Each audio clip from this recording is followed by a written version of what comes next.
Hi friends, welcome to mini சமையல். இன்றைக்கி நம்ம சேனலில் சூப்பரான டேஸ்ட்டில் நாட்டுக்கோழி குழம்பு எப்படி பண்ணுறதுன்னு தான் பார்க்க போகிறோம். அடிக்கடி கடைகளில் வாங்கக்கூடிய ப்ராய்லர் சிக்கனை வாங்கி சாப்பிட்றத விட இந்த மாதிரி வாரத்தில் ஒரு நாள் சண்டே ஸ்பெஷலாக இந்த நாட்டுக்கோழி குழம்ப இதே ஸ்டைலில் பண்ணி பாருங்கள். கண்டிப்பாக செம்ம டேஸ்டான நாட்டுக்கோழி குழம்பாக இருக்கும். இந்த நாட்டுக்கோழி குழம்ப எங்கள் அம்மா சொல்லி கொடுத்த இந்த மெத்தடில் எப்படி செய்யலாங்கிறத வீடியோக்குள்ளே பார்க்கலாம் வாங்க. ஃபஸ்ட்டு நாட்டுக்கோழியை ஒரு 1.5 கிலோ அளவுக்கு நான் கட் பண்ணிவிட்டு வாங்கி ஒரு 3 தடவை சுத்தம் பண்ணிவிட்டு குக்கரில் சேர்த்துருக்கேன். நாட்டுக்கோழி வேக நேரம் எடுக்குங்கிறதுனால நான் குக்கரில் நாட்டுக்கோழியை மட்டும் முதல்ல வேக வச்சு எடுத்துக்க போகிறேன்.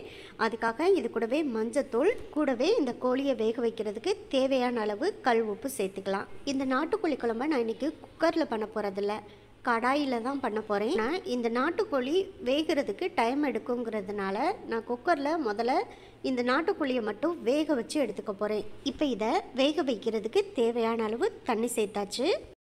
மஞ்சத்தூளும் உப்பும் போட்டிருக்கிறதுனால லைட்டாக ஒரு முறை கரண்டி போட்டு கலந்து விட்டுக்கோங்க.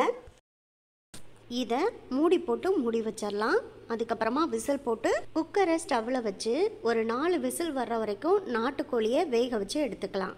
இந்த சிக்கன் குக்கரில் வெந்து வர்றதுக்குள்ளே இந்த குழம்புக்கு தேவையான ஒரு மசாலா ரெடி பண்ணிக்கலாம். ஆக ஸ்டவ்வில் ஒரு பாத்திரத்தை எடுத்து வச்சு 1லேருந்து 1.5 ஸ்பூன் அளவுக்கு எண்ணெய் சேர்த்துக்கங்க.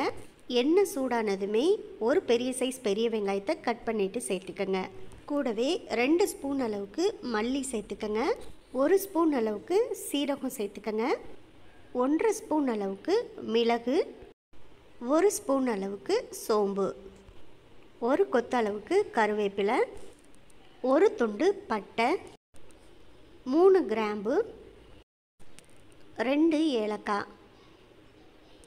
ஸ்டவ்வை மீடியம் ஃப்ளேமில் வச்சுட்டு நல்லா இது எல்லாத்தையும் சேர்த்து முதல்ல வதக்கி விட்டுக்கலாம். எல்லாமே ஓரளவுக்கு வதங்கி வந்த பிறகு 1 ஸ்பூன் அளவுக்கு கசகசா சேர்த்துக்குங்க. 1/4 மூடிக்கும் கொஞ்சம் கூடுதலாக தேங்காயை கட் பண்ணிட்டோ இல்லை துருவிட்டோ சேர்த்துக்குங்க. இப்போ நம்ம சேர்த்துருக்க கசகசா தேங்காய் ரெண்டையும் அடுப்பை மீடியம் ஃப்ளேமில் வச்சுட்டு லைட்டாக 1 நிமிஷம் மட்டும் வதக்கி விட்டுட்டு அதோட ஸ்டவ்வை ஆஃப் பண்ணிடலாம். இப்போ இது நல்லா ஆறட்டும். நல்லா கம்ப்ளீட்டாக ஆறின பிறகு ஒரு மிக்ஸி ஜாரில் போட்டு நம்ம பேஸ்ட்டாக அரைச்சி எடுத்துக்கலாம். இப்போ நல்லா ஆறிடுச்சு. இதை மிக்ஸி ஜாரில் சேர்த்து அரைச்சி எடுத்துக்கலாம். பாருங்கள், இது கூட தண்ணி சேர்த்து நல்லா நைஸாக இந்த அளவுக்கு பேஸ்ட்டாக அரைச்சி எடுத்து வச்சுக்கணும்.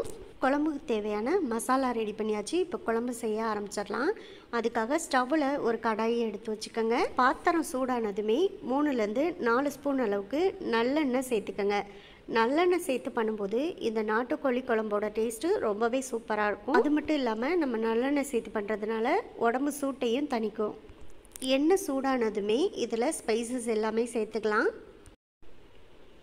இப்போ இது எல்லாமே நல்லா பொரிஞ்சு வந்தோடனே லைட்டாக கரண்டி போட்டு கலந்து விட்டுட்டு ஒரு 20 சின்ன வெங்காயத்தை கட் பண்ணிவிட்டு சேர்த்துக்கங்க. சின்ன வெங்காயத்துக்கு பதிலாக நீங்கள் பெரிய வெங்காயம் கூட சேர்த்து பண்ணலாம். ஆனால் பெரிய வெங்காயத்தை விட சின்ன வெங்காயம் சேர்த்து பண்ணும்போது தான் நாட்டுக்கோழி குழம்போட டேஸ்ட்டு ரொம்பவே சூப்பராக இருக்கும்.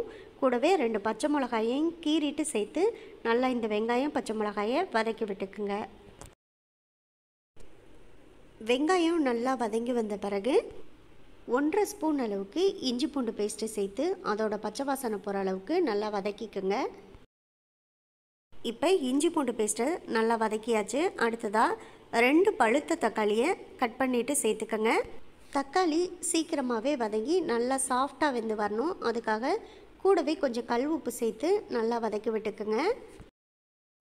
தக்காளி நல்லா வதங்கி வர வரைக்கும் ஒரு 2 நிமிஷத்துக்கு மட்டும் ஸ்டவ்வை மீடியம் ஃப்ளேமுக்கும் லோ ஃப்ளேமுக்கும் இடையில வச்சுட்டு ஒரு மூடி போட்டு மூடி வைங்க.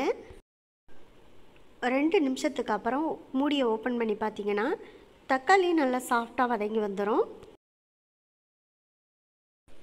அவ்வளோதான். இப்போ இதில் மசாலாலாம் சேர்த்துக்கலாம். 1.5 ஸ்பூன் அளவுக்கு மிளகாய்த்தூள். மிளகும் நம்ம ஏற்கனவே மசாலாவில் அரைச்சி சேர்த்துருக்கிறதுனால நான் இன்றைக்கி 1.5 ஸ்பூன் அளவுக்கு தான் மிளகாய்த்தூள் சேர்த்துருக்கேன். உங்களுக்கு காரம் அதிகமாக வேணுன்னா இன்னும் 1/2 ஸ்பூன் சேர்த்து கூட நீங்கள் மிளகாய்த்தூள் சேர்த்துக்கலாம். 1/2 ஸ்பூன் அளவுக்கு கரம் மசாலா, 1/2 ஸ்பூன் அளவுக்கு மஞ்சள் தூள். இப்போ இந்த மசாலா எல்லாத்தையும் அடுப்பை மீடியம் ஃப்ளேமில் வச்சுட்டு நல்லா ஒரு முறை வதக்கி விட்டுக்குங்க.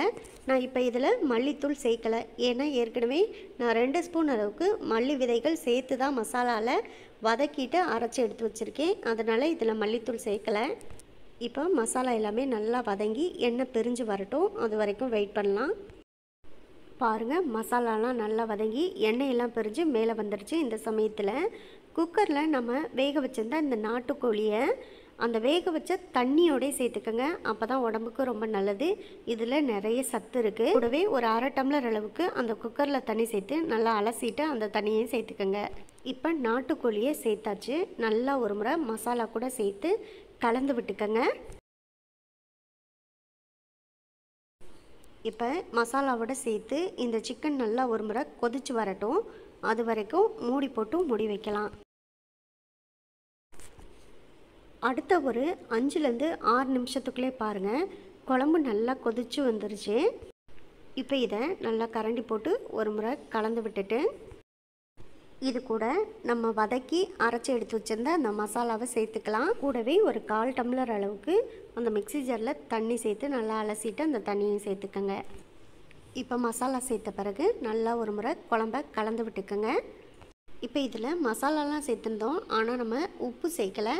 சிக்கன் வேக வைக்கும் போதும் உப்பு சேர்த்துருந்தோம், அதே சமயத்தில் தக்காளியை வதக்கும் போதும் உப்பு சேர்த்தோம். அதனால் இப்போ உப்போட அளவை டேஸ்ட்டை பார்த்துட்டு தேவையான அளவு உப்பு சேர்த்து நல்லா ஒரு முறை கலந்து விட்டுக்குங்க. இப்போ மேலே அழகாக எண்ணெயெல்லாம் பிரிஞ்சு இந்த நாட்டுக்கோழி குழம்பு நல்லா கொதிச்சு வரட்டும், அது வரைக்கும் வெயிட் பண்ணலாம். இப்போது குழம்பு பாருங்கள், ஓரளவுக்கு வத்தியும் வந்துருச்சு. அதே சமயத்தில் எண்ணெயும் மேலே பிரிஞ்சு அழகாக வந்துருச்சு. குழம்பு சூப்பரான டேஸ்ட்டில் இருக்குது. அவ்வளோதான், குழம்பு இப்போ நல்லா கொதிச்சு வந்துருச்சு. இப்போ கடைசியாக ஸ்டவ்வை லோ ஃப்ளேமில் வச்சு ஒரு 5 நிமிஷம் நல்லா வேக விட்டுட்டேன். எல்லாமே சூப்பராக செட் ஆகி வந்துருச்சு. பாருங்கள், கடைசியாக இதில் வாசனைக்காக கொஞ்சமாக கொத்தமல்லி தலையை பொடி பொடியாக கட் பண்ணிவிட்டு சேர்த்து நல்லா ஒரு முறை கலந்து விட்டுக்கோங்க. அவ்வளோதான், சூப்பரான சுவையான நாட்டுக்கோழி குழம்பு செஞ்சு முடித்தாச்சு. அதோட ஸ்டவ்வை ஆஃப் பண்ணிக்கலாம். கண்டிப்பாக இதே ஸ்டெப்பில் நீங்களும் நாட்டுக்கோழி குழம்பை செஞ்சு பாருங்கள். செஞ்சு பார்த்துட்டு எப்படி வந்துச்சுங்கிறத கமெண்ட் பாக்ஸில் சொல்லுங்கள். இந்த வீடியோ உங்களுக்கு பிடிச்சிருந்தா இந்த வீடியோவை லைக் பண்ணி நம்ம சேனலை மறந்துடாமல் சப்ஸ்கிரைப் பண்ணிக்கோங்க. உங்கள் ஃப்ரெண்ட்ஸ் அண்ட் ரிலேட்டிவ்ஸ் எல்லாருக்கும் ஷேர் பண்ணுங்கள். இதே போல் அடுத்தடுத்து நல்ல நல்ல வீடியோவில் சந்திப்போம். ஓகே, பாய்.